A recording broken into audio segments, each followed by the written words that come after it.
Untamed is going to be untamed. It's going to be a little crazy. I want to talk to my people. I want to talk to my brothers and sisters.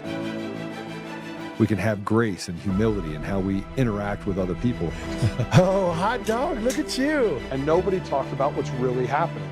And let's have conversations about what truth is.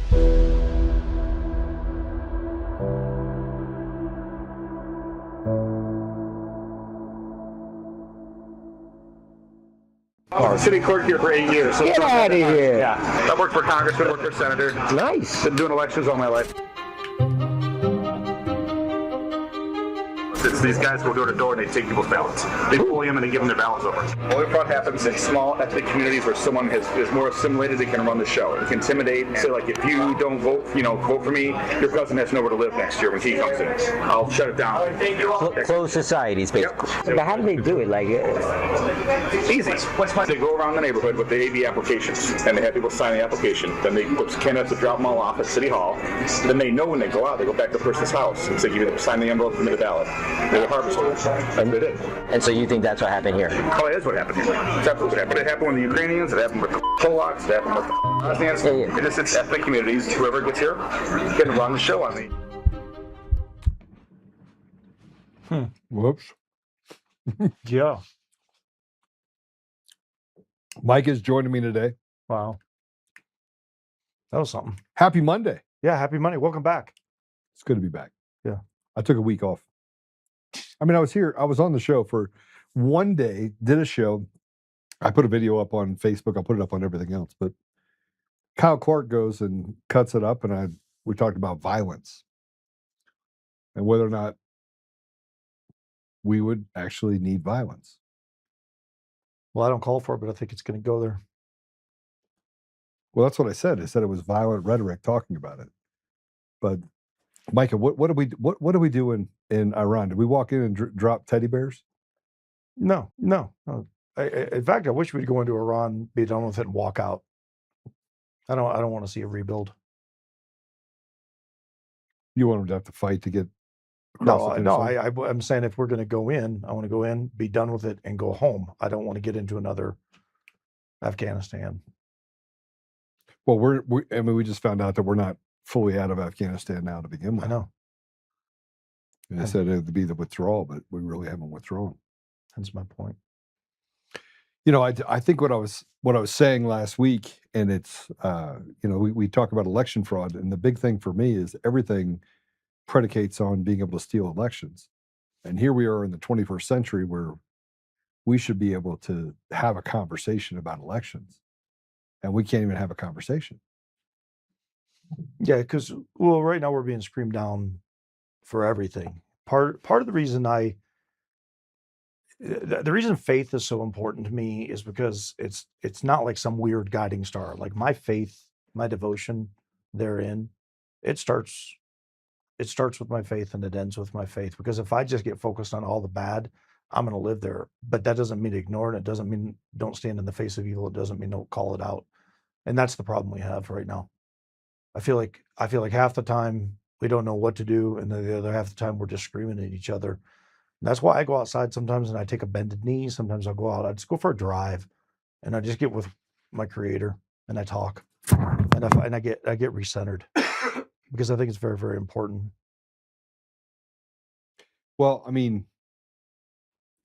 the problem is that you just said we get shouted down, basically. We do. We get screamed down. And they walk in and they say, well, you obviously don't know what you're talking about. You need to go get educated. Okay. And in the same breath, we talk about, hey, you have this white supremacy, and then you have groups of people that walk away from and say, well, I'm not white.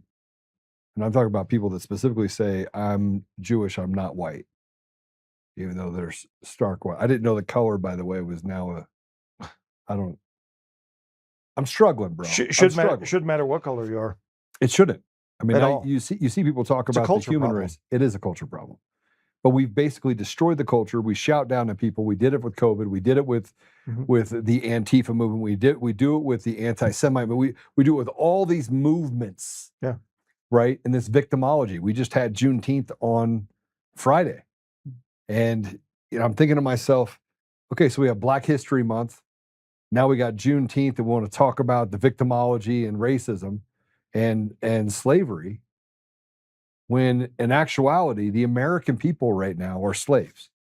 They're fatigued slaves. They're tired. And we're tired of the dog whistles. Yeah. And we're tired of the victimology. We're tired of the give me. Well, there's nothing left on the bone. Yeah.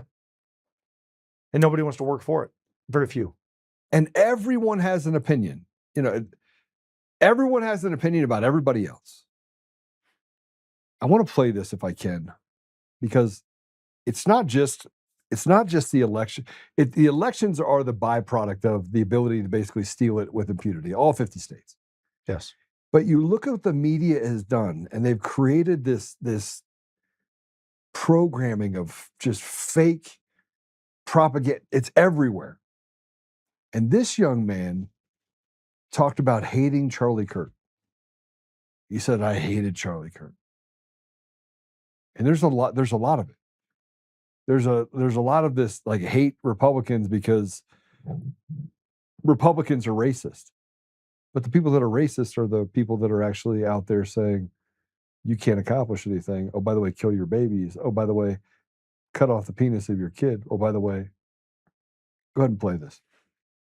Actually glad that Charlie Kirk was murdered, but probably not for the reason you think. I was at work when I first found out. A fellow employee had wandered up to me, cell phone in hand, and asked, "Did you hear that Charlie Kirk just got assassinated?" And I, without even a moment's hesitation, responded, "Good! That Nazi white supremacist piece of shit!" I had never before witnessed such a perfectly blended expression of disgust, disappointment, sadness, and surprise, all through the window of another man's eyes, or experienced a silence so uncomfortable as the one that followed. And although that look on his face now haunts me more and more with each passing day, at the time, it only made me distrustful and upset. But little did I know that the sentence which followed would end up becoming the most profoundly psychologically impactful question that I've ever been confronted with. Have you ever actually watched any of his debates? I decided to end the conversation immediately. This man was clearly a lost cause, one of those intellectually dishonest Kool-Aid drinking types who refuses to engage in good faith with any perspective which contradicts their outstandingly narrow and propagandized worldview.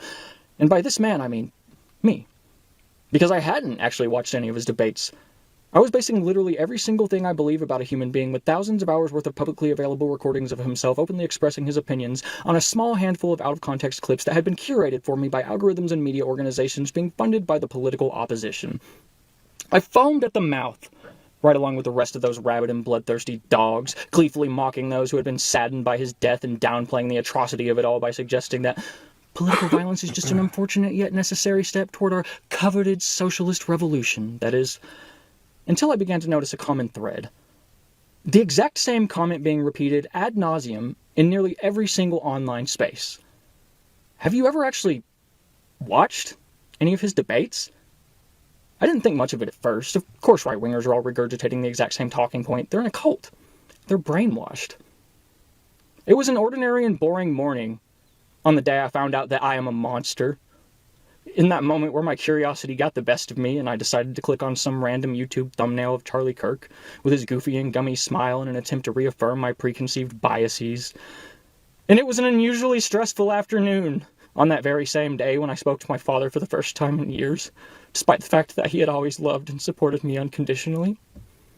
And it was a never-ending sleepless night, coming to terms with the fact that literally every single thing I thought I hated about the right, the bigotry, stupidity, violence, vitriol, and narrow-mindedness, was actually just an outward projection of hatred toward my own self. Charlie Kirk is my hero. He opened my eyes to the cruel and manipulative nature of our political media, brought my family back together, and taught me how to love again. And to anyone who takes issue or offense with that, I'm going to do exactly what he would have done, and challenge you to answer a simple, honest, and straightforward question. Have you ever actually watched any of his debates?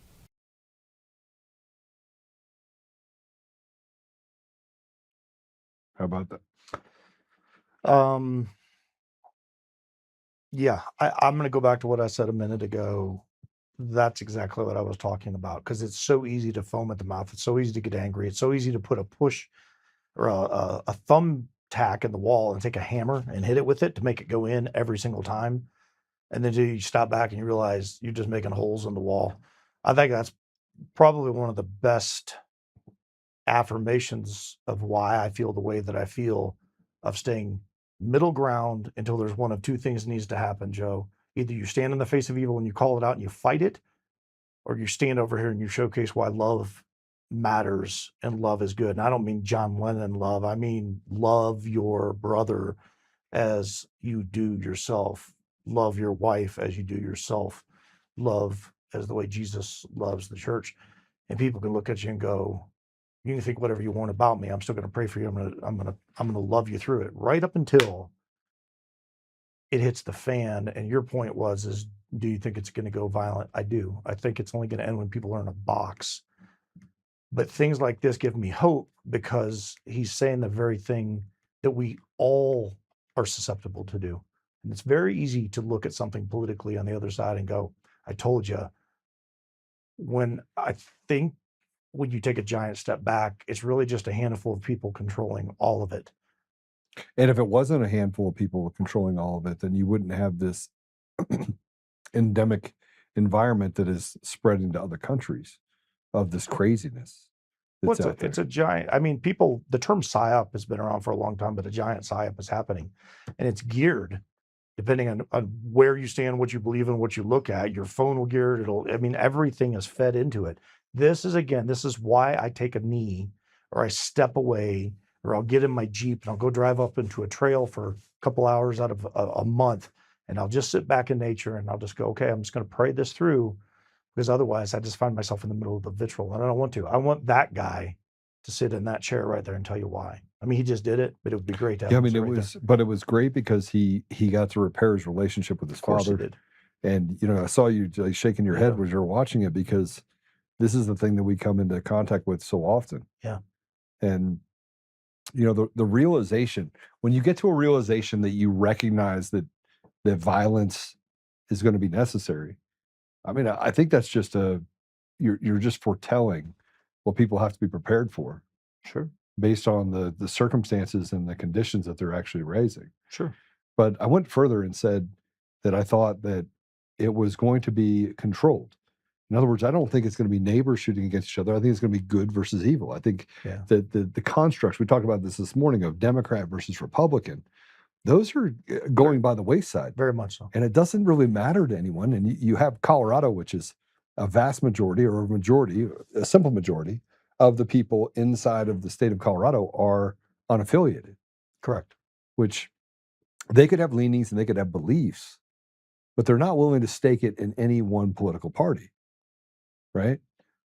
Yeah, I mean, some of it is by choice and some of it is by system. So the system is set up. If you go to the DMV, get your license, you don't check a box, you're automatically thrown into an unaffiliated. It takes 2 minutes, though, to walk on any site and say, I'm going to register as a Democrat. I want to do it, but if you don't and you don't look for it, the point is the system is already set to put you over here. Right. And so there's a controllability that comes with that too. Yeah, no, I completely It's a both and. I agree with you. We're not willing to have the hard conversations. And I talked to you this morning about authenticity. Yeah. We have to be authentic. I mean, at some point, we got to be willing to have hard conversations about where we sit. And when you stop being able to have that because you can create a dog whistle or, a gotcha moment, well, then we're missing the ability to understand what's coming next. Sure. And it's becoming more and more obvious that Team Evil, there's just a group of them. They have names. They do. And I don't believe it's going to be neighbor versus neighbor. I think it's leadership has played a large part in what they've done to our country. And I think that people are starting to recognize that rather than looking at each other and having this fight with each other, they're turning it and going, you took 56 cents on every dollar from me. You were the one that let my kids get groomed. You were the one that took away opportunity. And you're the one that created all this opportunity for yourself so you could eat. While you put flock cameras on every corner and did everything you could to hurt me. I think it's coming. It is coming. I wouldn't argue that at all. And that's not a call to violence. That's recognizing that violence will be necessary in order to defeat evil. Yeah, I think anybody that thinks that's a call to violence isn't listening. So Charlie Kirk called this stuff out. I mean, it's interesting that he's referencing Charlie called this out repeatedly, and he got killed for it. Yeah, he called it out repeatedly. Even the stuff that I've said about the synagogue of Satan and people that are in, I mean, he said similar things, which I think is ultimately what ended up getting him killed. It was Right. his last two. They weren't debate. It was when he was sitting up on a stage and he was talking about it. Those were the most notable times that he spoke out. And then a few weeks later, he was killed. I mean, he was speaking out against what was happening in Israel specifically, Yeah, with and- Netanyahu, with Trump, and things that were happening therein. And it's not, he wasn't anti-Trump, and he's not anti-Israel, No, right? And I think this is the reason why we can't be honest. We can't have truthful conversations, because they're allowed to basically use the legal system in order to beat you with it. They're allowed to take away from you the ability to think for yourself, and they replace that with something that says that you either do what we say, again, shouting you down, yelling you down, you either do what we say, or you're a bigoted, racist, anti-Semitic, Islamophobe. I don't even know. I mean, what comes from it is the old adage of burn down your city, or we're going to burn down your city. Yeah. And you're sitting here going, wait, so my option is to burn down burn my down the city? city. I said fatigue earlier. I think there's a fatigue that is going on. I'll give you two simple examples, because I don't think this has anything to do with skin color, even though everybody wants to make things about race. I think people, when I look at, so I worked in inner city sheriff's department, Black community. Yeah. I can sit back and categorically tell you there's a culture that happens, and people are tired of that culture. They're not tired of a skin color, they're tired of a culture. And I would say the same thing when I look at like white liberalism. I don't look at somebody and go, white liberal, that's the term that gets put on it, and that's what everybody's using. It's just their culture. You have a culture issue in the Liberal Party. You have a culture issue here. I grew up in a culture issue in small town Kentucky. When I moved from small town Kentucky to Detroit, Michigan, Yeah. I had a big old y'all when I'd answer. I got beat up for it, right? Because my culture didn't assimilate with that culture. But I grew into culture and then suddenly realized how amazing it was. And that's how you can identify a lot of these things. You see it for what it is. But instead, we've made it about You sure it skin wasn't color and Stockholm names. syndrome? Pretty sure. Pretty sure. Pretty sure. But every time we have this conversation, we sit up here and we talk about this. We have platforms that say, "Oh, you're not allowed to talk about that. You're not allowed to talk about." But why? That's why. That's my problem. That's my problem. Every time we want to have a conversation, we want to be, let's just be intellectually or academically honest. Let's just scrape the surface, talk about really difficult things. They do what this person did. And I want you to pay attention to what they said. Let's go ahead and play this about the First Amendment taking away your ability to speak the truth. Go ahead and play it. This is by far the scariest video I've ever posted. Stick around to the end, and you'll see why. Oh, freak! Wait, sorry, wrong video. I meant this one. To hear, but it's time to limit the First Amendment in order to protect it, and quickly before it's too late. What do you mean? I mean that we need to control the platforms, all the social platforms. We need to stack rank the authenticity of every person that expresses themselves online, and take control over what they are saying based on that ranking. The government. The government should control the social media. Yeah. Shlomo is not just talking about the freedom of speech, might I remind you. This is what he's talking about. Told you so. What an interesting time to be alive, is it not? Look, this video is never going to see the light of day for obvious reasons. So if you don't mind using these buttons, this is how we... Sounds like 1939 to me. It's creating the adverse effect. Sure. But what he's saying is you're not allowed to speak at all unless we say that this is what you can say. Why is it, Micah, why is it that people believe that they can take away your ability to speak?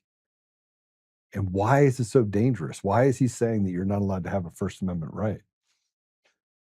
Well, I think it's the first guy. It's the fear. It's the awakening of ignorance to the thing that I didn't realize I was while I was screaming it at everybody else. I was actually believing that it was this. And when I stopped back, the biggest thing that I took away from that guy, outside of him reaching out to his old man was the fact that he looked in the mirror and realized I was talking about myself. And that then goes here because people won't do that. They're self-awareness, critical thinking starts with examining yourself. But if they could stop you from ever examining yourself, then the white liberalism would take over. That would be the only that would be the prevailing. You have to believe this. Anytime that you're in a society where society says you have to believe this, or the bully pulpit comes after you, put scarlet letters on you, that means you're going in the wrong direction, doesn't it? Yeah, of course it does. So in the United States, you're allowed to believe one thing and one thing only. Anthony Fauci's a hero. I can't believe I said that with a straight face. Is a hero. President Trump is a bad person. You know, the radical leftists that want to cut off your kids' pee-pee, that's normal.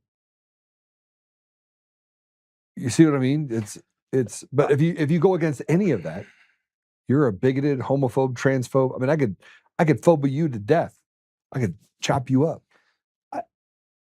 Yeah. So it goes back to one thing and one thing only for me. And now it's Mike Tyson. Everybody's got a game plan until they get punched in the mouth. Right. And nobody's getting punched in the mouth. Which is why right I said now. we're going to violence. We will, because nobody's getting punched in the mouth right now. And it's not, it comes to eventually it's the way I look at it is the teeter-totter, right? I mean, you got the big kid on the bottom, the skinny kid on the top, and the skinny kid can't get off. And he's just controlling. He's just sitting up there, and you got to jump off. Sooner or later, you got to engage.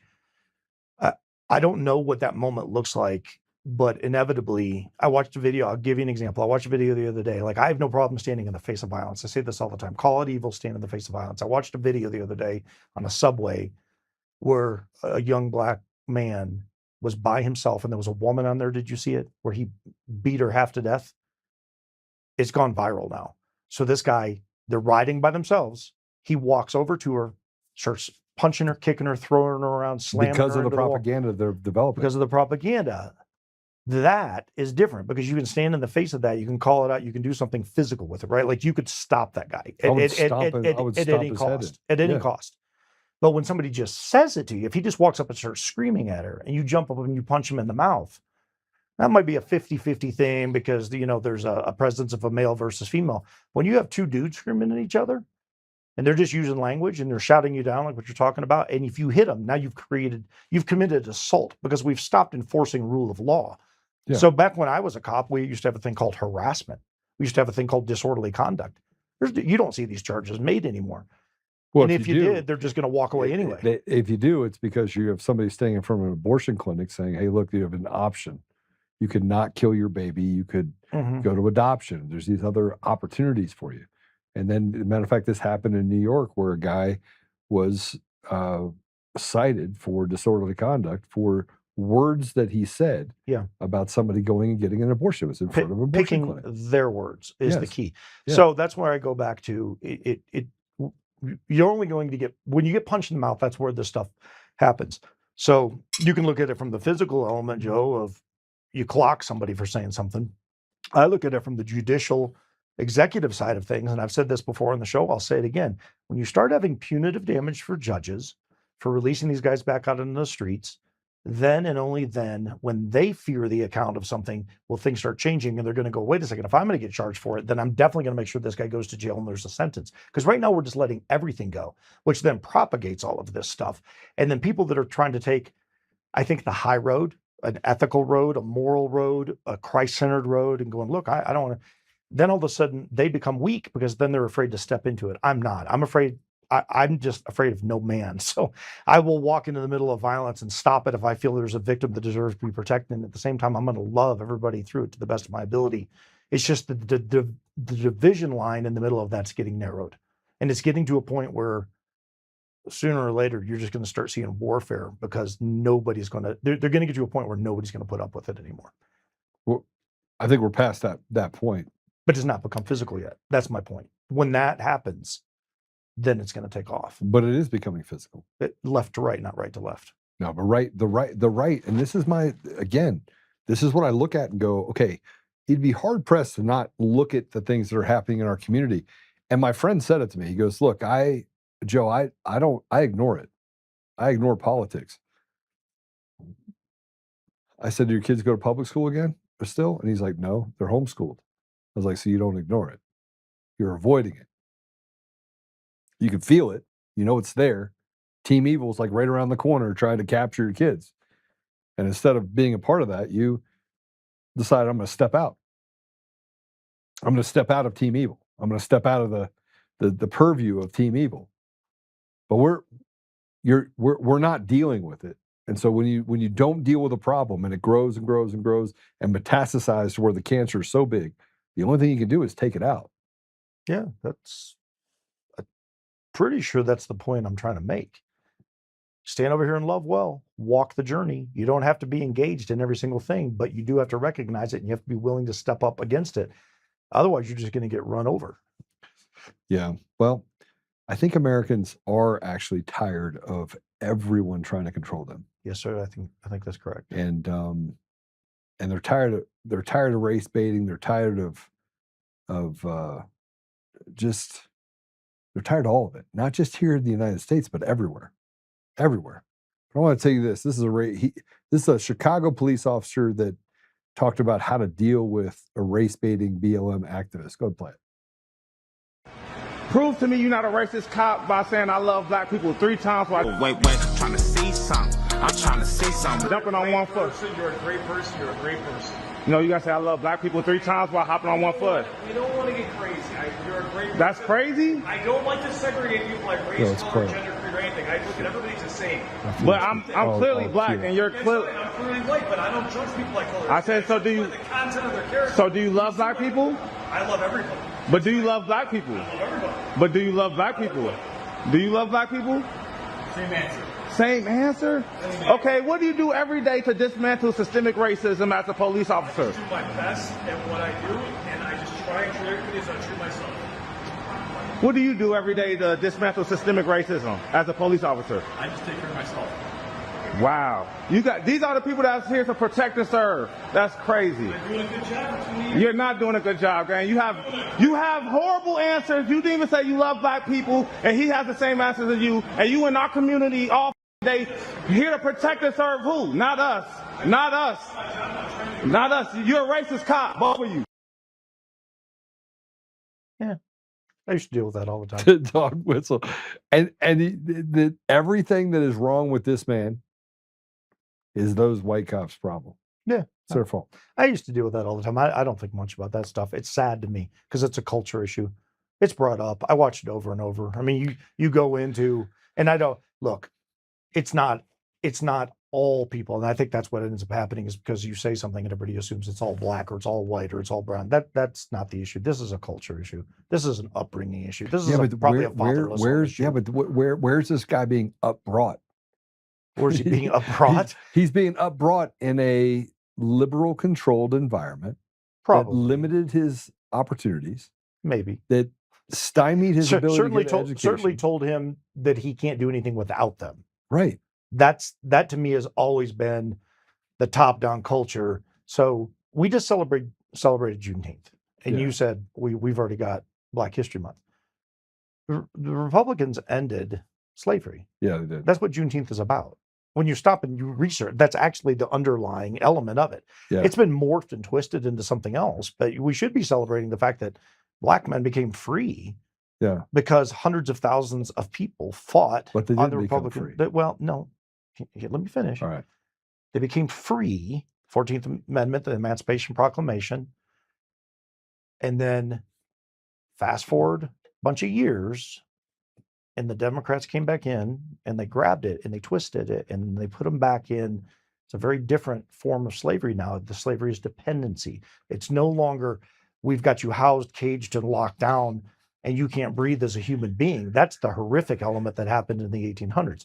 Nowadays, you're attached to a system that we're taking from these, giving to you, and we're telling you can't get out from underneath it ever if you don't support us. And the support is keep regurgitating that same thing over and over. But they're not successful. So there's no freedom in that. Right. They're slaves. You can't escape unless you choose to escape. You got to walk away. So this is how we start talking about black people in the 30s and 40s and 50s. And I'm talking about black people because, frankly, the Black Americans, like there is so much blood that was spilled. Black, white, Asian, people that have been here for generations, that their blood has been spilled in order to stop slavery. That's right. Right? Yeah. But it wasn't a black or white thing. Back then, even back then, they saw it as we have to do whatever we can do in order to equal. We saw it as wrong. It was morally reprehensible. Of course that you it had was. slaves. Okay, so fast forward, without white people, ending slavery didn't happen, right? Yeah, I mean, well, that's and look at the 20s and 30s and 40s, where the education level of Black Americans was at arguably an all-time high, right? Fathers were in the home. So what else was going on? What else was happening at that point? You had the movement with Margaret Sanger, yeah, that started, which is eugenics. Yeah, eugenics. You're coming out of World War One, post World War One, walking into what arguably would be the greatest time for the Black household, right, in America. Well, the late 1800s, early 1900s were, I mean, that's when this Reformation started. Where hey, we're actually coming into a place where we were walking in the same direction. And then we went into ultimately the vote, right? The ability to vote. Letting women vote, which you could argue maybe that should or shouldn't have happened. I just figured I'd be controversial. I just throw it out there, just to throw it out there. So glad I'm here. Actually, I actually listened to. It's funny you say that because I did listen to a video the other day of a gal that came out and said, "Here's where a lot of the feminist issues came in and all that." But that's I think that's a 2.0 show. But it was very interesting listening to her take on it when she was saying, "Wives, submit to your husbands," is the, I mean, she went scriptural with it, and there is an element therein. I mean, that you probably opened Pandora's jug up for that, but I really genuinely do believe when you say the 20s, 30s, and 40s, something happened. It's like it laid the foundation. It did. Yeah. And that led to mass incarceration, then focusing in on segregation. You had Martin Luther King, which just like Charlie Kirk, Martin Luther King his last few speeches were very controversial because he talked about liberals specifically. Yeah. Remember when he was locked up in Birmingham, Alabama jail, he wrote these letters. And in this letter, he said that it's not the conservatives that he has a problem with. It's the liberals. It's liberals, yeah. That we have a problem Even with. Malcolm X said it. And Malcolm X also murdered, but Malcolm X is Muslim, devout. Yeah. Hardcore church and Jesus. I mean, just all the way through. And even he came out and said, the most dangerous thing in America is white liberals. And that was decades and decades ago. So this is prophetic in some ways when you have somebody who doesn't even look at Christianity saying this is the most dangerous thing, even over and above Islam. That's a big statement. Well, I think so one of my issues that I have with that bold statement that they have is that, if you look at JFK, Malcolm X, Martin Luther King, Charlie Kirk, there was something that happened just before each one of their deaths. JFK came out and talked about the fact that he needed to hand back the reins to who? The American people. Yeah. And that it's so every single time we've been faced with this enlightenment, I mean, Malcolm X came out and he also talked about the fact that maybe he was wrong about his idea that whites versus blacks. He started to convert some thought processes in the end before he died. Yeah. Martin Luther King, same thing. You talk about the speech that he had on the square, that, hey, I long for the time when people be judged by the content of their character and not by the color of their skin. And he started this rift of trying to figure out what it is that was getting himself away from the propaganda, and some of which he created, right? But they've turned the words of Malcolm X, they've turned the words of Martin Luther King, they've turned the words of even JFK against the very people that should be listening to that message. Yeah, I mean, Reagan was right after he said, if you want to essentially get America back on track, get government out of the way, and then Hinckley shot him right after that. Yeah, Like, and then walked let around- him out of jail. And let him out of jail. Yeah. I mean, how many people are in jail for petty offenses? I mean, I don't even know. Petty meaning drug offenses get 200 years in prison. This guy shoots a sitting president, Mm-hmm. and they let him out. Yeah. Well, we've been down that rabbit hole. So I want to play this. This is, one of the things that I will say is that this rise that I'm talking about, this recognition of that it's going to lead to violence, and we know who the targets are. And I'm not saying that I'm calling for violence against any target. I do not want violence. I'm prepared for it, but I don't want it. Do you want violence? No, I train. First of all, you don't plan for plan the emergency. You plan for an emergency. At the end of the day, all I've been doing my whole life is either serving publicly, protecting, or executive protection training. There's a reason for that, and I don't think it's just because it's in my DNA.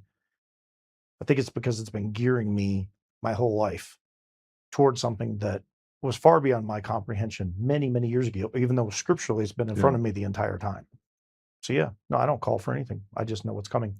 Well, something happened in the UK just yesterday. Did you hear about this? I don't know. Go ahead and play this. Starmer resigned. Go play it. Every decision I've taken has been about putting the country I love first. That is why I will resign as leader of the Labour Party. I have spoken to His Majesty the King this morning to inform him of my decision. I will ask the National Executive Committee of the Labour Party to set out a timetable with nominations opening on the 9th of July and completed by the summer recess. Thoughts? Well, he stepped down. He's resigning. I mean, hundreds of thousands of women in the UK, white women, are raped. And if you speak out against the illegals that are there, then you're put in prison. So women literally have to walk down the street in their mind thinking, I'm going to be raped, I'm going to be raped, I'm going to be raped, I'm going to be raped, I'm going to be raped. And then the entire system is designed to allow those people to have a smorgasbord of rape victims. This anti-white, anti-Christian mentality, it is the attack that we're under. Very much so. And so if you think, I mean, the people in Europe are done, but the people in the United States are equally done. Only here, a large majority of blacks, Hispanics, whites are done. Yes, they are. Unified done. Unified done. Yeah. And they want to get to a place where they're like, listen, we know who the targets are. And we're talking about it, the judicial coup, so to speak. And they have immunity. Congress has immunity. Big Pharma has immunity. They all have immunity. I think we threw it up on a board in here last time. We did. Or you did, I should say. We did. It's just this manufactured propaganda that has allowed this evil to run rampant on our communities. And now you talk about fatigue. We have an immense amount of fatigue in our country. We're tired of basically trying to figure it out while the government takes more than their fair share and makes it so that we're basically a sharecropper in our own environment. It's all true. It's why, again, it'll be the third time I've said it's why I go back to walking in faith. And it's not because, look, I'm going to use the Sikh temple as an example. So Wisconsin, I think it was 2012, massacre. Guy walks in, shoots up a bunch of people inside the temple. People got down on their knees and prayed. People hid. You know what nobody did? Nobody fought back. And at the end of the day, one gunman walked in and did a lot of damage to a lot of people. And it's an event that doesn't get talked about a lot. But my buddy, one of my dearest friends in life, Brian Murphy, Lieutenant Brian Murphy, was shot 15 times in the line of duty, responding to the Sikh temple, and lived. And the gunman took his own life. Brian was the only guy that engaged him. And that guy was an unbelievable shot. I mean, on the run at 60, 70 yards. What went down in that temple that day was people going to their knees, and there were people hiding. Now, fast forward to where we're at today, people are ready to fight. They're like, I'm not doing this anymore. I'm not going to get run over. I'm not going to have evil step in. How do you take the resignation? I think the resignation is then the people are getting ready to rise up. You see what's happening in Ireland right now. Yeah.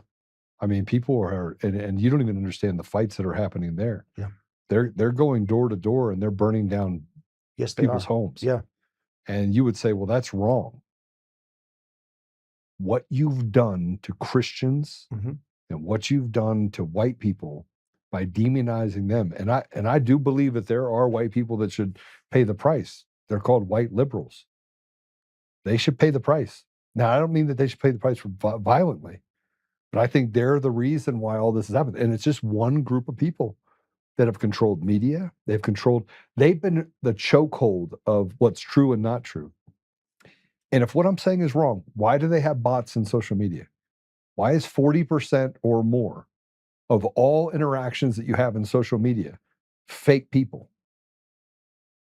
Why would you need it? Good control. I mean, it's the only reason for it. You control everyone's thought process. You control the reality. You control the mores of society by creating a narrative that's just not true. It's just a giant psyop. I think so. I mean, in large part, it has to be. I mean, otherwise, why would you have 40% of anything be fake? Yeah. And it's a large portion. There are companies out there. Their only job is to make some. Look, I went to a concert for Capital One, right? It's a Capital One concert, country music concert. It was in Vegas. I was invited there because we spent a bunch of money with Capital One.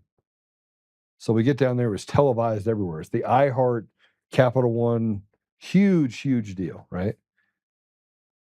And I get down there and I look around and it's empty. And just as the people are getting ready to go on stage, a group of like 500 people that are called fillers come and sit down in the audience and make it look like the place is absolutely packed out. But it wasn't. It wasn't. Did you know they did that? No. Well, I mean, I know what fillers are. They do it. They do it in the Oscars and other places like that all the time. Yeah. Right. Of course. But I mean, this place was empty. Yeah. And this is a televised deal. All of a sudden, you had a ton of people that came in and sat in seats. And when they were done having them sit in those seats, they would get a little move up to this section. And they do it in that section. Probably where they're filming in different areas. Probably paid to go out in the streets afterwards, too. Probably. But it's not real. Yeah. Yeah. All right. Yeah, it's an impression. We're making it fake. All right, we're going to go to it's important to understand propaganda because frankly, it's all around you. And if you don't do the heavy lifting, you'll never see it. We're going to take a commercial break. When we come back, we're going to talk about our military.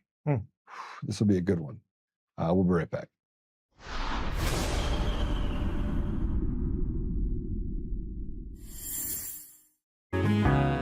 Oh, hi. I almost didn't see you there.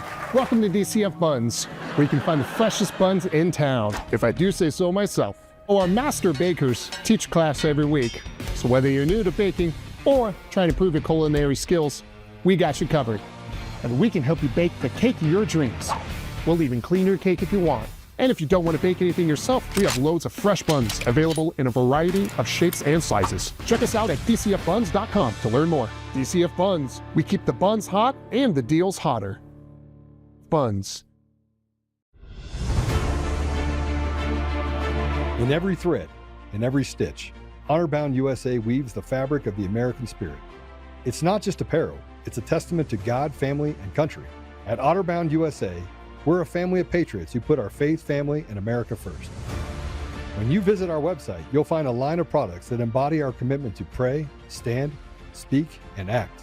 As the official site for the Untamed podcast, all of our products proclaim speaking the truth with courage. We also have the powerful documentary from Professor David Clements, Let My People Go. Identify yourself as one of the few who are willing to stand for what they believe in. Join the Honor-Bound USA family today. Wear it as a badge of honor, commitment to the values that shape us, and a pledge to the bright future we will build together.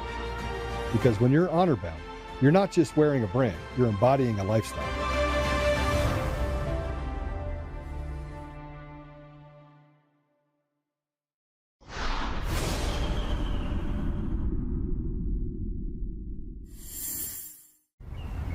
There's a lot of people, they have questions about Islam, about Muslims, but they have not felt comfortable enough to ask those pertinent questions that may come up for them. I've heard that we as Muslims don't believe in Jesus. Who's heard that before? Raise your hand. Yeah, that's all right. Yes. Yeah, well, I know that's a popular teaching. Yeah, those Muslims, they don't believe in Jesus. That is not true. He is mentioned more in the Quran than even the Prophet Muhammad, peace and blessings of God be upon them both. By name, Jesus is mentioned 25 times. Who has heard that there are Muslims in the world that force people to convert? Who's heard that before? Yeah, I've heard it before as well. Is that true? Does it happen? Yes, it does. It does happen. Now, is that in alignment with what God says in the Quran? No, it does not. It clearly says there is no compulsion in the deen. In the religion, you cannot compel. You can't compel people. You can't force people. God has given us the freedom of choice, the free will to either believe in him or not to believe in him, to either adhere to his commands or to rebel against him. That is our choice. In other words, you do you and I do me.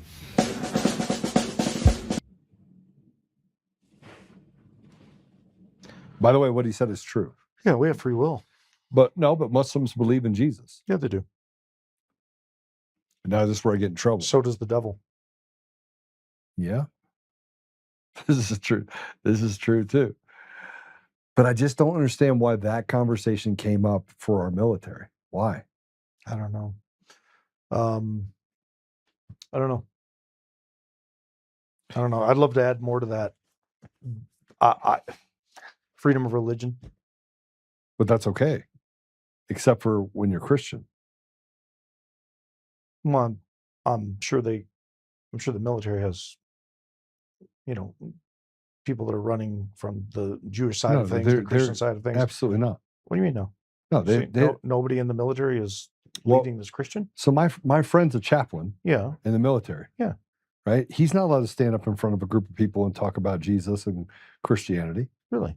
No. He's allowed to pray for them. He's allowed to show up and offer counsel. He's allowed to meet with them.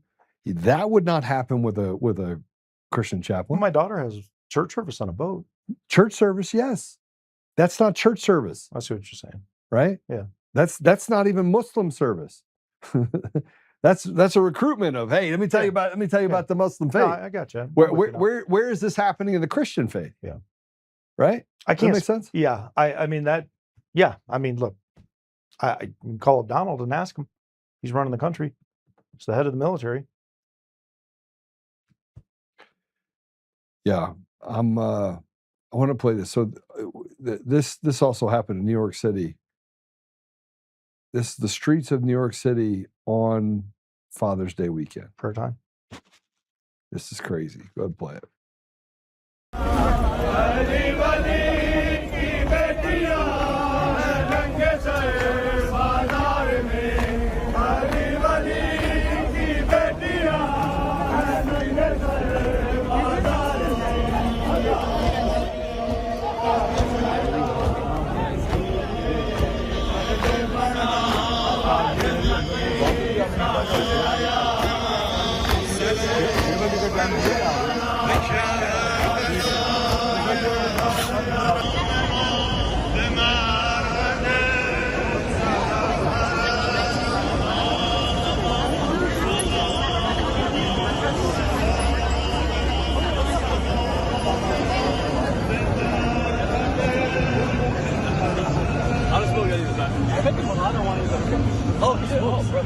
Bro, he put, yo, I don't know if it was him, dude. Looks like Hamtramck with taller building. Did that look like America to you? No, I've seen so many of those, Joe. I've seen that. I've seen them drop down hundreds of prayer rugs in the middle of the streets, down the avenues. But I'm talking about what Afghanistan looked like before the switchover, what Iran looked like before the switchover. All these countries look like switchover. Look like that. And look at it now. Yeah. I know. Look, we said it. We've said it a handful of times. It will end, sadly, when there's violence. You don't have to call for it. You can just see what's coming. And I'm not calling for it. I wish that it would not be necessary. But how do you see what is happening to America and not look at that and go, this is... Well, there's more mosques being built in Texas than anywhere in the United States right now. Right. Right. And I said in the last podcast, and they get free food and free housing and free education and free on the backs of America. Yeah. But as we said in the last, why Texas? Why Michigan? Because they're corridors. They're corridors. So, northern corridor, Dearborn, Detroit, Hamtramck. Southern corridor, Brownsville, all the surrounding areas. You're just coming in and fixated in building right there. I mean, if somebody had said to you 20 years ago, do you think they'd be building a mosque in Texas? What would you have thought? On the heels of... Oh, there was a mosque in Texas 20 years ago. Yeah, but I'm saying building. Like, hey, we're going to start building these things. Well, they're building the entire communities. I mean, they're building entire communities where it's Muslim only. Have you been to the UK recently? Same thing. Dude, there's areas you can't even go into.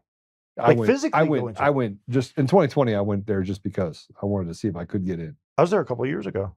Yeah. Oh, the no-go zones are legit. The cops don't even go in there anymore. There's no more government in those areas. It's Sharia law now. Yeah. How did they even allow that to happen? Because they did allow it to happen. That's the whole point. Well, you could just walk in and just stop it. Go to Dearborn right now. Tell me. So when I went to Dearborn. When I lived in Michigan, 7 years ago, we moved here 6 years prior. So 34 years ago, there were 50,000-ish Muslim in the Dearborn area. It's 5 million now. 5 million. 5 million between Dearborn, Hamtramck, and the outlying areas. If my number's wrong, put it up online. Look, the thing that I was showing you, and what I want to give is the point of that, is that demonstration over the weekend was not a demonstration of even the Muslim faith. It was a demonstration honoring what? Martyrdom. The creation of martyrs. They're literally in our face saying that. Yeah. This is what Sharia law is. But we sit back and watch it happen. Because everybody's afraid to do something. Who's doing anything? Yeah. Name the anything that somebody is doing. Yeah, I don't think anything's happening. All right, we're going to take another quick commercial break so I can pop out for a second, and we'll be right back. Just quick commercial break.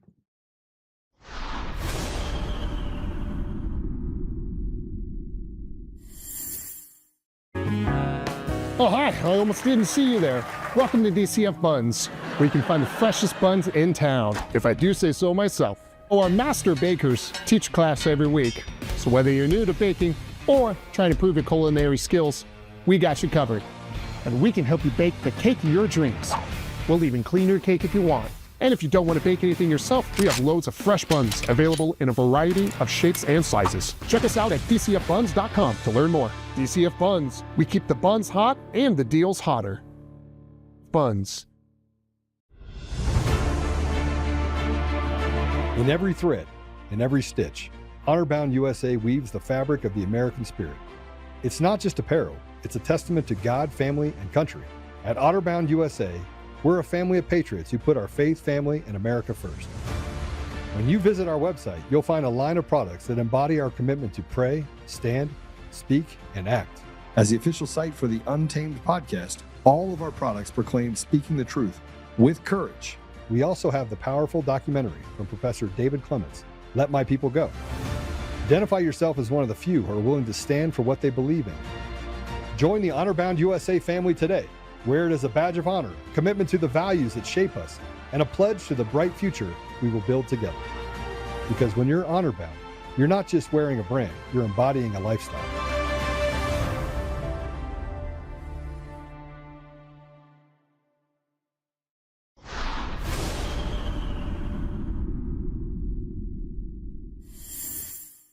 check out the White House's new post. Haven't seen it. Whew. Find it if you can. Sorry, I had to use the restroom, bro. I was sitting here literally dying. Yeah. Yes.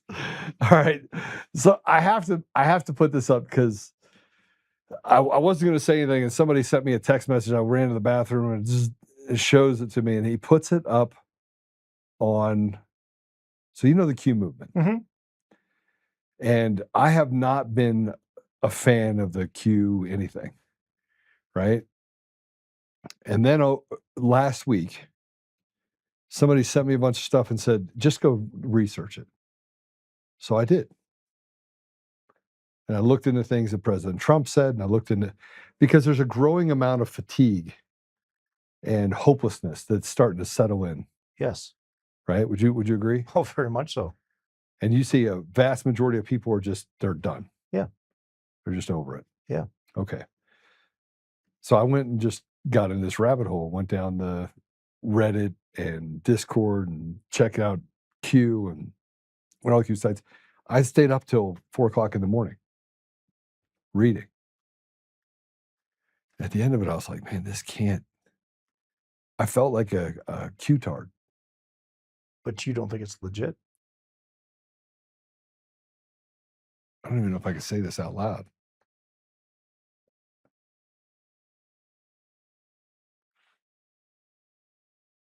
I think something big is about to happen. Right? It sure feels like it. And I think that there's going to be mass arrests, and I think lots of stuff's going to happen. And I feel calm about that. It's really weird. But it's probably because you're ready. I am ready. Yeah. So put this up real quick. This is on the White House. The White House X feed. White House will be Q posting today. Right? That's not the only one. There's another one where it says, go ahead, put it up if you would. Always trust. America will be the world's leader in quantum technologies. Make America great again. Bro, this is on the White House. Yeah. X feed. Yeah. What is happening right now? And yes, the more I read about Q, the more I'm like, all right, we're gonna have military tribunals, 100,000 people or so are gonna get the choppy chop. They're gonna get brought in. Choppy chop meaning that they're gonna go to jail, right? They're gonna be tried. But right? who's gonna enforce it? Man, I don't know, but it's hard. You're gonna have at least 100,000 people. You got to. Right? I mean, you are if you're making a say. I'm still trying to figure out who's going to enforce it, though. Like, who's going to take action on that? The military? You think they're really going to believe in that? I think it's really difficult to see who believes what. But it's hard when you got the White House putting up Q stuff. Right? I mean, come on, tell me that's not like you're not like going, yeah. I mean, it's a rabbit hole, dude.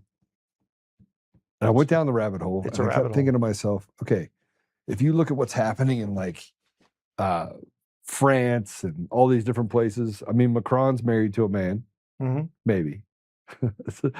Candace Owens says she is.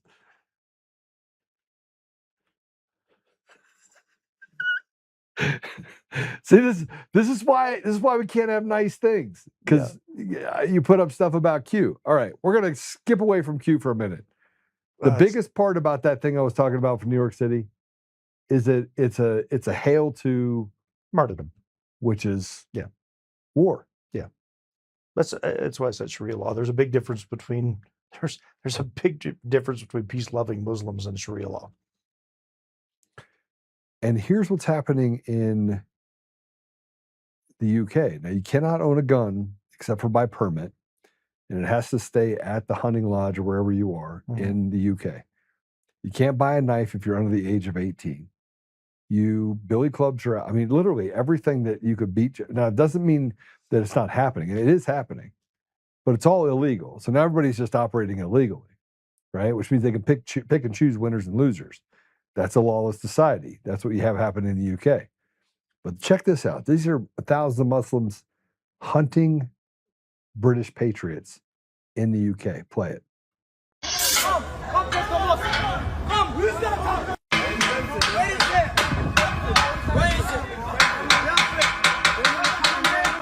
Come on, guys. What's up? Nara Takbir. Allahu Akbar. Nara Takbir. Takbir. What are you again? Little Facebook in his face, and then I did.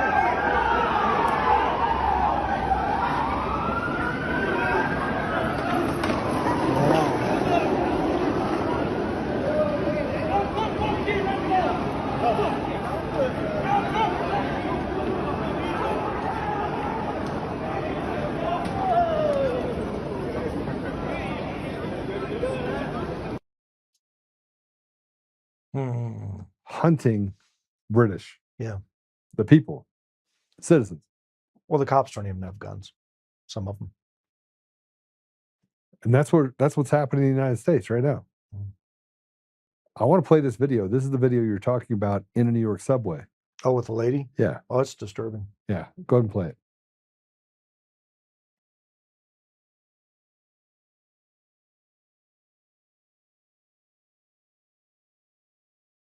Well, this is a guy that literally is abusing this woman, beating her.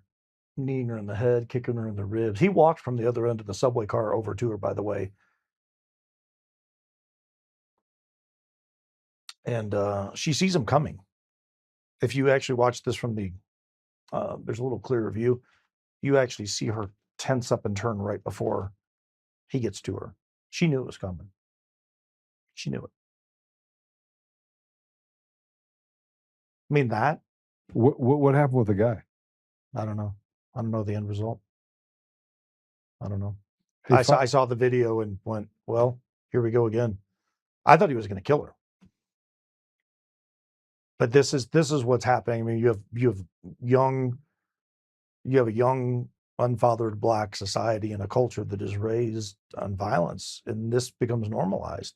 And then you have a defenseless woman sitting there. Most Black people are not like that. No, that's what I'm saying. It's a small portion of a culture that are able to be manipulated into this that is propaganda. Controlling the rest of it. I mean, you got 535 in DC controlling 350 million people. So if people don't think that there's a small percentage of a Black culture that is now representing all Black, It's pervasive. It's pervasive. Matter of fact, you can go to Anacostia, Ward 6, Ward 7 in DC. Yeah. And prior to the National Guard coming there, you couldn't go out after 6 o'clock at night. Yeah, now you can. Yeah, now you can go out after 6 o'clock at night, but they live that way forever. And most people that live there are good people. Yeah. But you have a group of thugs that run around terrorizing the communities, shooting people, robbing them, doing all the things that it's like a heyday. It's like 6 o'clock at night comes and the vampires come out at night and they just do all sorts of stuff to destroy the community. I picked my wife up from the airport Friday morning at 3 a.m. My son came back from Japan. He was there 6 months, comes back. I'm going to DIA. Their flight they're supposed to get them at midnight and they get pushed. Something happens, delay. I'm driving down 25 to 225. I'm going down 225 and I get to 6th Avenue. 2 guys pass me and one guy's hanging out the window shooting at the other car. What? Went right past me, 3 a.m. Yeah. This is the second time I've been going down 225. The last time I went down 225 was about a year ago. Wait, and he's shooting at another car? Shooting at another car. Last time I went down 225 a year ago. Now you called the Popo and they I didn't call anybody. Up off of Mississippi, if you go a little bit past Mississippi, there's a warehouse district right there, and there was a full gangbanger shootout going on. That's 15 miles from my house, as a crow flies.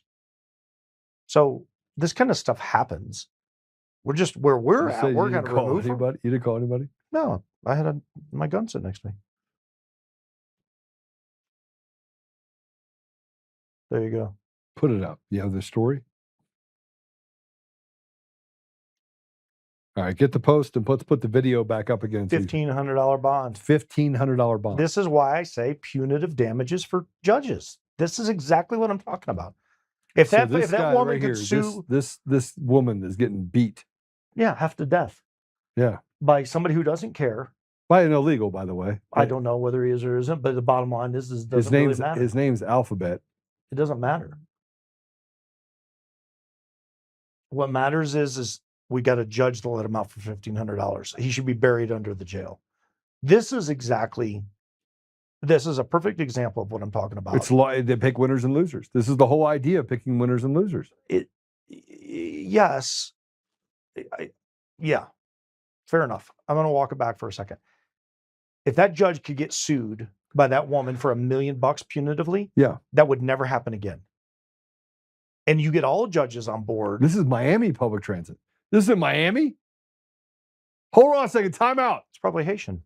His name's Joshua King. Brutally assaulted Andrea Priorta on a Miami public transit. Surveillance video captured the black man attacking the white woman. She suffered multiple injuries and was hospitalized.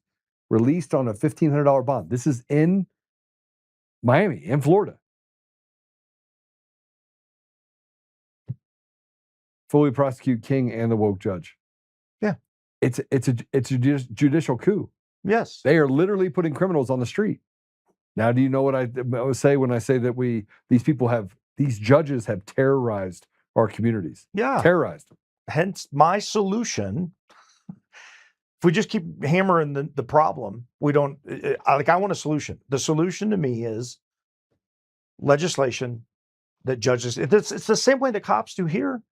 When they first said, when I was in law enforcement back in the day and they said, oh, they're taking away immunity, I'm like, good. If you got somebody who's corrupt doing something, you should be able to criminally charge that cop. I have zero problem with that. They don't even go to jail. None of them go to jail. Can you imagine if the judges got locked up? That's my point. That's civilly. So what's the judge more afraid of? Going to jail or losing his livelihood? If you could be sued punitively, the judge, the same way a cop can be sued. Like I don't have immunity from that. If I violate somebody's rights, I can be charged criminally and then they can come back after me civilly. OJ lost. OJ didn't go to jail for murdering 2 people, but he lost civilly. We need to do the same thing to judges. I'm telling you, you would stop this overnight.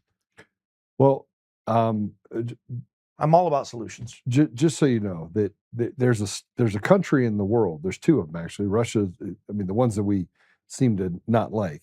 You have Russia and you have Poland. You can't get away with any of this stuff there, right? They'll put you in a box. Yeah, very harshly actually. This is what happened when a Polish man confronts them trying to pray in his front area in Poland. Go ahead and play it. Nie ma żadnego. Nie jebie was Allah. Allah Tu jest doesn't give it. Polska This is i nie Poland, będziecie and rozkładać you're going to dywanu. lay out Wszystko your w temacie. carpets here. That's all there is to it. He basically Żadny ran them rasizm, off kurwa, to wy swoją religię tu wpierdalacie. in Tu jest Polish. Polska i tyle, rozumiesz? This is Poland, period. Polska, Jezus Chrystus i tyle, i Jesus wszystko Christ. w temacie. That's it. End of story. Gdzie kurwa rozkładać, gdzie chcecie jakieś dywany i swoje modły robić. Co to ma być? Chcesz się pomodlić? Chcesz się pomodlić? Idź do kościoła. Albo do swojej świątyni. A nie kurwa w miejscu publicznym weź dywany rozkładał. Nie ma żadnej gadki. Chcesz do swojego kurwa kościoła, rób sobie co chcesz. Tu jest Polska. Tu jest Polska, nie ma kurwa dyskusji. Chcesz się modlić, idź sobie do świątyni. Wszystko w temacie. Chcesz iść się modlić, idziesz do swojej świątyni, rozumiesz? A nie rozkładacie tutaj dywany i co to ma być? Cześć, pozdrawiam.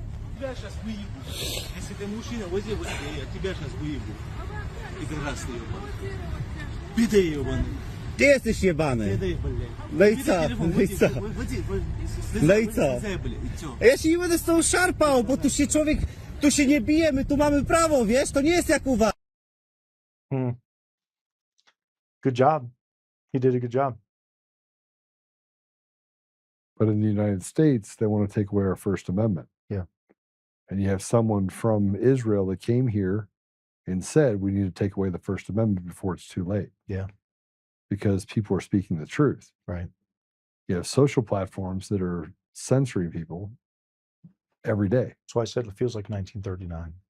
This is pre-cattle car Germany right now. The problem is the good people, and I'll just call them, good Jews, good the good people end up paying the price. Yeah. For the price of those evil people, unless we target those people. Target meaning for prosecution and not for violence. Yeah, people. Yeah, Right. we got to use the law. Hence my solution on the judges. I have the same thing on the criminal side. Look, when a guy with a rap sheet of arson lights a bar on fire, and you let him out on a PR bond, and then you go back the next night and you burn down a local establishment that puts 30-some Douglas people out County, of jail. Colorado. Yeah. And that guy gets a $10,000 bond, which you're paying 10% of, and you're out of jail on $1,000 on a third arson. We have a problem. And we have a culture problem, we have a judiciary problem, we have a lot of problems. Explain to me, just on that alone, because I can get fired up over this. Explain to me, you're the judge, you're sitting up there. You got a livelihood. You're representing law, Lady Justice, blindfolded, and you're sitting back. How do you come to a conclusion to go, I'm going to let you out on your third arson for essentially $1,000? How do you let a guy out that beats a woman half to death on public social media and gets a $1,500 bond? How do you, like, in your head, make that make sense to me? Because I look at that and I think, just from a human standpoint, forget the judge. Forget the fact that you're the arbiter of the law on this. How, just as a human being, do you not look at that and be sickened? And I go, okay, so you attempted to take this woman's life, $1 million bond minimum, just as a human being. Now, as a judge, because I know the law, I interpret the law, I'm responsible for it, $5 million. Because I know what you're going to do, because you have this history. I'm taking not just the emotion and the human side of it. Now I'm looking at it and I'm weighing it through you've done this before. Irina Zerga, 14 felonies, and now all of a sudden the guy can't go to court, but 13 different times he could. And what did he get? I was sharing with him the other day, I think the guy had 57 arrests, 35 felonies, 38 years old. Mathematically, make that make sense. That means the guy's going to jail like once every month and a half on felonies. And you're like, how is that even possible? How do you, as a judge, how do you not look at that and go, well, 37 times my predecessor screwed this up, but you know what? $25 million bond. I mean, how else are you going to fix this stuff? If it's follow the money, then follow the money there. To fix it. I know it's not, but how? If we don't hold that to account and change it, then you and I are just going to keep beating the nail with a hammer. I want the solution, and the solution for me, when I look at it, I look at that right there, and I think to myself, go back to the 1,000 guys running down the street. That's why I said to you earlier, who's going to enforce this? Who's going to enforce it? You can't even enforce that right now. Well, I mean, here's the problem, is that everyone's at a different level. So if I was on the street when those 1,000, people ran down Ali Akbar and started beating people, and I was one of those people, you're going to stand up. I promise you this. Someone's not going home that night. Yeah, you're stepping up, because it's evil. Yeah. Right? It's evil being carried out in the face. I mean, it's an actionable step. That's Romans. That's the book of Romans. I mean, it's Romans 13:4 in action. I look at this. This is why I said from the very beginning, I go back to salvation. I go back to work. Blessed are the peacemakers. Blessed are those. Beatitudes. You got to live there. And if you don't live there, then you have this chaos. But the other side of chaos is there's also actionable steps that need to be taken. We're called to follow God's law, which we're also follow man's law, unless man's law goes against God's law. And right now it's going against God's law, period. And it's time to have church leaders take a stand, men and women of faith take a stand and say, enough is enough. But right now, I think people are terrified. I think they're afraid to speak out. I think they're afraid to say anything because, to your point, at the very beginning, you're going to be shouted out. You're going to be called names, and people pull back and they go into a recluse, and they don't want to come out. And this thing metastasizes and it gets bigger because fear drives evil, and evil drives good people away from taking a stand. Who's going to stand in the face of it? Who's going to do it? I don't know. It ain't going to be the police. How many cops do you have right now? How many cops do you have? So, town of Castle Rock, what do they got? 14, 15 guys on duty? You have 500 people show up? They can't even control road racing and e-bikes out there right now. And it's not because I don't love law enforcement. Team Evil has figured that out. I know right? that. But because the good you keep people pressing haven't it. figured it out. Yeah. And at what time, when do the good people step up? This again, I will always go back to faith first, follow love. And until you're standing in the face of evil, then you take a stance. But right now, man's law, that's the middle ground. That's what God calls us to follow is man's law. We're not. The law's not doing anything. That's why you got a $1,500 bond. That is not protecting people. Now we got to start stepping up and saying, what do we do next? Well, I think there's a lot we can do. But while we're doing that, I want to say somebody just sent me a text message saying, Joe, are you anti-Muslim? What? No, I'm not anti-Muslim. Or you're not anti-Muslim. Not at all. I don't think anyone like me or Micah could go and work in the Middle East, do the things that I know that I've done if I was anti-Muslim. But you do have a radical element that is really bad. There's a radical element in America called liberalism right now. Yeah. It's a disease. It scares me. I'm still going to try to love people through it. Yeah. Well, you want to see what's happening in Chicago right now? This episode's fun. God play it. Assalamu alaikum warahmatullahi wabarakatuh. Alhamdulillah rabbil alameen. I'm Sadiq Ali, live right here in Chicago, Illinois, with the Muslims. Alhamdulillah. We want to send everybody an Eid Mubarak, happy Eid. This is our Eid for Chicago. Alhamdulillah. Takbir. Takbir. Takbir. This is what we doing in Chicago. We doing it every year. Alhamdulillah. Come rock with us in Chicago. Man, we all the Muslims. We all together. We all together. We all together. We're going to stay together because that's what we do. We Muslims. We love each other. Alhamdulillah. May Allah reward us and place us all high. And may Allah accept our fast. Alhamdulillah.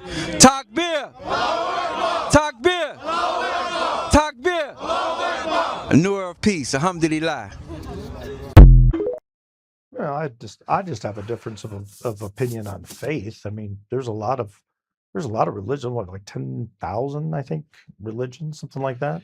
Yeah, I mean, a vast majority of them are Christian. They trace back to the Abrahamic faiths. I believe in Jesus Christ. I'll stand on it, and I'll stand it all day long. I'll still stand next to people, love people. I'm not going to believe the same thing they do. Look, hey, we could split hairs all the way down to the type of shoes you pick and the color of your car. There's a reason there's 15 different automobile manufacturers with 47 different options. Like, not everybody drives a Hyundai, not everybody drives a Porsche. I mean, you got choices. So it's your thing. I believe in eternal salvation through Scripture, and I will stand on it because there's not only Scripture, there's prophecies that have been foretold. I don't believe in Scientology. I like Tom Cruise movies. I think he's a really good actor. I think it's really cool that he does his own stunts. I would love Tom Cruise to come in here, sit down right here in that chair, and have a fun conversation with Tom Cruise and tell him about Jesus Christ. I would love that. The same way I'd like to talk to that guy. Well, are Scientologists Christian?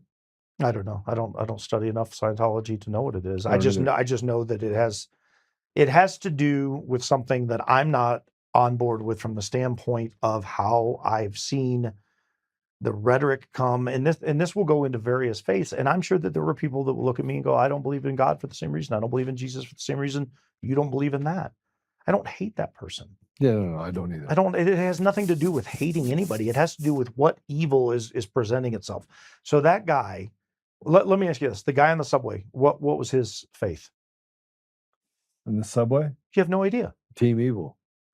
It's a dude. It's a bad dude doing bad things, right? I'm not going to sit down and go, "Hey, are you Muslim? Are you Christian? Are you Jewish?" I'm going to stop you from beating a woman's face in. Yeah. And at whatever level I got to go to with a stranger, I'm willing to die for that stranger in an act like that. Like that to me is what we as men should be doing. We should be called to stand in the face of evil. 1,000%. It has nothing to do with skin color. I don't have to like your religion. I don't even have to completely understand your religion when I believe my faith in Jesus Christ is it. I don't need to conform to yours, and I'm not asking you to conform. I'm asking you to read something or look at it the same way you would ask me to read. I have read, I would say, the majority of the Quran over about 10 years. I've tried, I've looked at it, and I went, yeah, there's nothing there that draws me in that says this is the answer. Yeah, I mean, look, I think there's only the way, the truth, and the light. Period. Right? For me. And but I have read the Quran. There's actually lots of teachings of Jesus that are in the Quran. And people are like, well, that's not the same Jesus. Yes, it is. right? But that's not the same God. I just, my biggest problem with religion is that people use it to do bad things. Yeah, and it then, becomes fanatical. yeah. Well, this was kind of fun. We have to talk about fanatics. Do we have another video? No. All right. That was heavy. I mean, I could do videos all day, though. I just think I think that what's happening right now is it's endemic of what's happening across the world, right? And that didn't happen because it spread through social media. It happened because there are institutions that want to create this craziness across the world. So let's walk back for just a second on one thing that America is founded on. America is our founding fathers were what? Christian. Okay. If you look at our First Amendment, the very first portion of the First Amendment is your freedom to do what? It's not freedom of religion. It's freedom of religion. Yeah. With that comes thoughts, opinions, betrayals, actions, angers, frustrations. Da, da, da, da. Now, you could move to a portion of, say, Korea, and they will tell you exactly what you're going to practice. You could move to a portion of China, and they will tell you exactly what you're going to practice, right? Right. We in America are infighting over the very gift that our forefathers sat down and said, hey, before we get this puppy rolling, before we put this train on the tracks, let's sit down and let's look at what we want America to be. There's a gathering, a melting pot, the phrases that we've all used. And here we are in modern day times with devices. I mean, I can communicate with my daughter in Iran right now in the Straits of Hormuz within 10 seconds. I can get an answer. Amazing technology. They didn't know back then we were going to have this. I don't think that anybody and their brother would have thought, duh, what's a computer? Never even been your thought process. You got to look at what is the value of man? What does man bring? What does man stand for? Do we want to be a party of everybody's excluded from this nation but us? Or do we want to bring everybody together and say, you have an opportunity, but we're going to protect that. So we're creating the Second Amendment.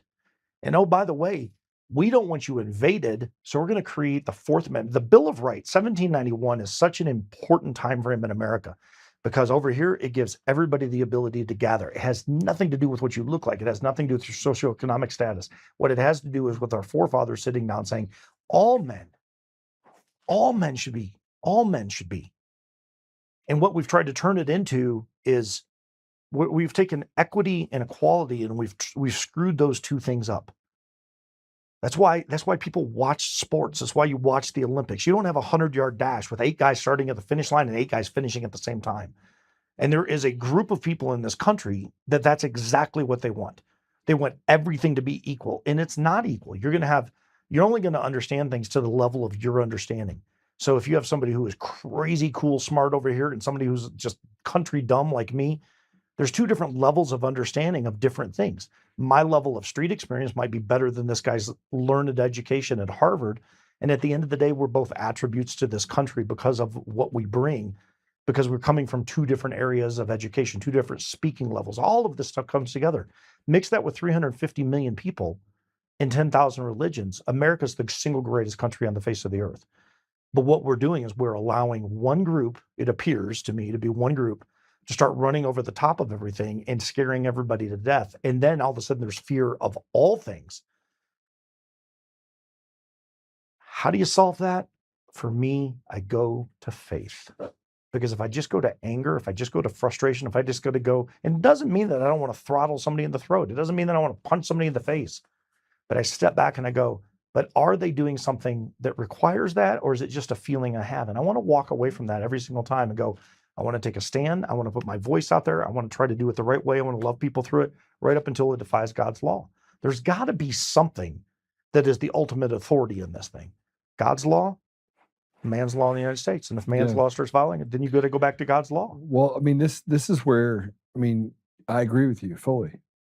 And I think that's why it was most of God's law was enumerated in the founding documents. Sure. But here's something that I think is important. And I actually don't want you to answer because I think you know the answer based on what is on your arm. Okay. Okay. What year was it that we were actually freed as a country? I'm not allowed to answer that. What year? What year did we actually gain our independence? Not the Declaration of Independence, but what year did we actually gain our independence? I'm watching the comments. I want to hear what you guys have to say about that. What year? Don't Google it either, because if you Google it, we're out, which I can't really control whether or not you Google it. Do you know the year? Mm-hmm. Come on, somebody put it up there. Nothing? It's because people are trying to Google what year were we actually free. Yeah. We're sure not going to find it under that. That's why it matters. Even Okay. people at Yahoo say, hey, just Google it. All right. It's very true. It was 1783. Yeah. Tell them why. Tell them why before 1791 that was so important. Well, it was important because it was the culmination of all the things that basically said, okay, we're going to do a separation. First of all, we had the treaty with France. Mm-hmm. At the same time, we were getting our independence from England. Mm-hmm. So you have a lot of things were happening. Everyone acts like it was just the UK that was over here, right, causing a bunch of problems. No, there's a little bit more than that. Yeah, there's a lot more. You had Spain, you had France, you had England at the time. That wasn't really considered the United Kingdom at the time. But then you fast forward from 1783 to 1791, and then 1806. And in this period of time, we were just trying to figure out where we were. That's right. As a country. And so that's why these documents became so important, because it was the right versus wrong. Mm-hmm. The judges were appointed to sit for mere days. Right. And attorneys, if you remember, were not allowed to run for office. I did not know that. Attorneys were banned from running for public office. Okay. And here we are now, where attorneys are running the entire show and are wordsmithing the ability to steal things from us.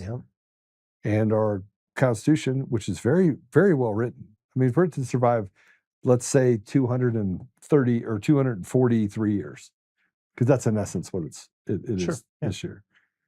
We're in a place right now where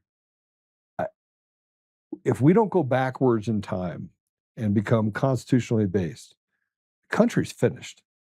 Yeah, we're a test drive. People forget that. Well, America's a test drive. It was always a test drive. Can this work? We put a bunch of men in a room. We sat down. They hashed it out. They debated it, and they said, "Will this take off?"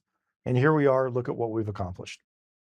In the history of history, what country has accomplished more in that amount of time? Susan said 1787. You're off by 4 years. Yep. But 1787 was significant as well. That's also important. Okay, why was 1787? So 1787 was the lead to 1791. So when you look at the Bill of Rights, the arguments that were happening for those 4 years, this is where for me the freedom of religion became so important, because the lead up to it, there was so much argument going back and forth within the halls of churches and what was happening in America, that when they sat down and they did the Bill of Rights, the number one thing that they said that we have to agree on, the number one thing is we've got to be able to worship our God, whatever that God may be. Right. Hugely important. So there's a book that's written by David McCullough called 1776. Have you read that book? No. It's amazing. No.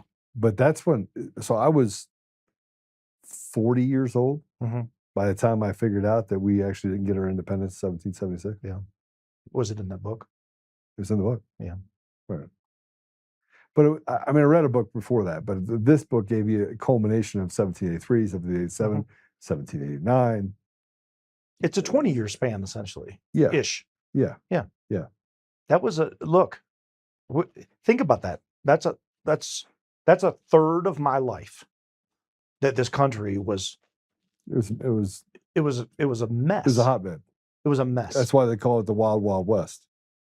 And what came from it, and what came out of it, and where we went and where we headed. People forget we had a big war after that. Big war. More people lost in that war than all of the wars combined here in America for freedom. The Civil War. Civil War. Yeah. That happened post. That happened almost, a little over half a century, not quite 3/4 of a century later. You look at it and you go, yeah, look what we became. Well, so 20 years of hotbed, still a whole lot of ruffled feathers trying to figure stuff out. And then things got really bad, really, really quick. Yeah. It's pretty crazy. And where are we at now? Same thing. But the difference is today is you got real time everything. That's the difference. Well, I mean, this is where I get a little sideways. We had real time back then. He just ran in on a horse. It was giddy up, giddy up, giddy up. I mean, it was Paul Revere. It was still spreading of information. You're correct. Information spread.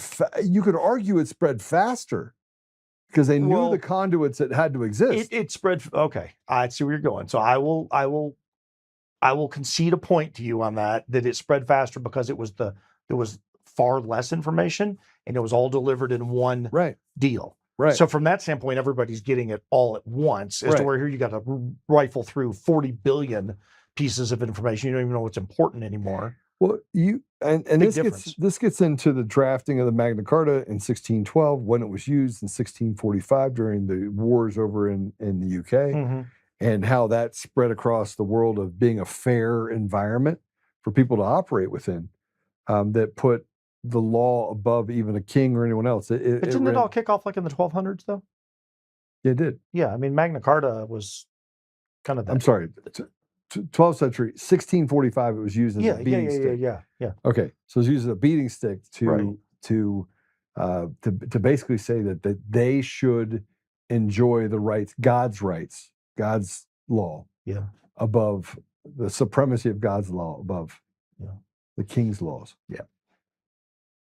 I don't know. Okay, fascinating conversation.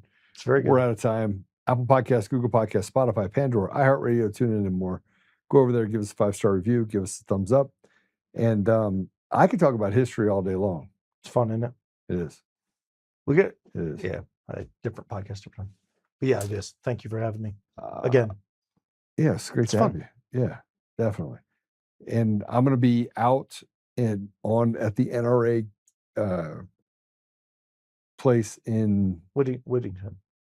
Yeah, Whittington. Yeah. In New Mexico. Raton. That's where we'll be tomorrow. We'll be there tomorrow, but we'll be going live from there. So we'll have Patrick on here with us. We're going to be out there kind of messing around a little bit, maybe shooting some guns. I'm bringing something. I got to have a little bit of fun. Yeah. But let's go ahead and pray it out. There's a lot of stuff that's going on right now. I brought up the Q stuff because it hit me last week. Michelle sent me a text message saying, hey, check this out, what's happening on the White House. I believe something really magnificent is happening over the next 30, 45 days. Just keep your finger on the pulse. Something's going to give. Something's going to happen to hold people accountable for the things that they've done to our country and to the people in it. So let's pray it out. All right. Father God, thank you for the opportunity to be here with Micah today. Thank you for just for us being born at a time such as this, where things are they're moving so quickly and it's tumultuous, but we do recognize that the ultimate goal is to restore you to our community, to our country, to the world. So Father, give us the tools that we can carry forward, that we can fight against the evil that we face, and give us the ability, Father, to protect and to serve our communities in such a way that we can give opportunities and afford opportunities to future generations. Father, we ask you to watch over our leadership, President Trump and his cabinet, our leaders that have been either selected or elected, depending on how we see it. But Father, I just ask you to give them the wisdom to be able to lead our country into a time of great prosperity. And I don't just mean prosperity from a financial standpoint, but just the peace that comes with a community that's driven by goodness. Help us, Father, that we may forgive our brothers and may work hard to pursue destroying this evil within our communities. I ask these things humbly in Jesus' name. Amen. Amen. Destroy evil. Susan Rice, it's good to see you, the good Susan Rice. And we'll see you guys soon. See you tomorrow. Hopefully we get a chance to shoot a couple of guns while we're out there. It'll be kind of fun. All right. God bless you.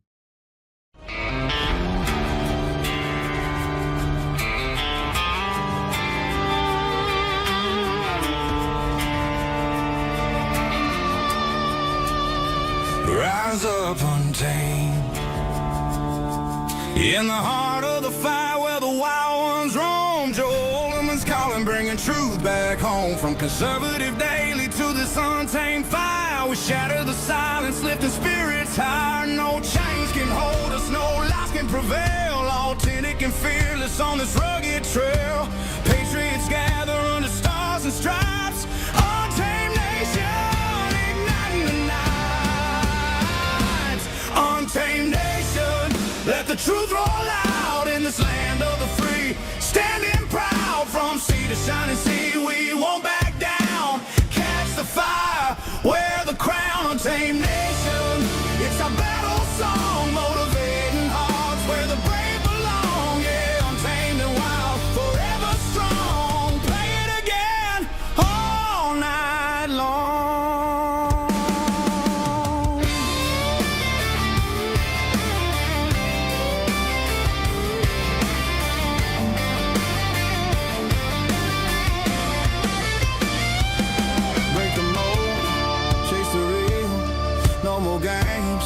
Time to heal. Joe's voice leads the untamed crew. Truth matters through and through. Untamed nation, let the truth roll out in this land of the free. Standing proud from sea to shining sea, we won't back down. Catch the fire, wear the crown. Untamed nation, it's our battle song, motivating hearts where the brave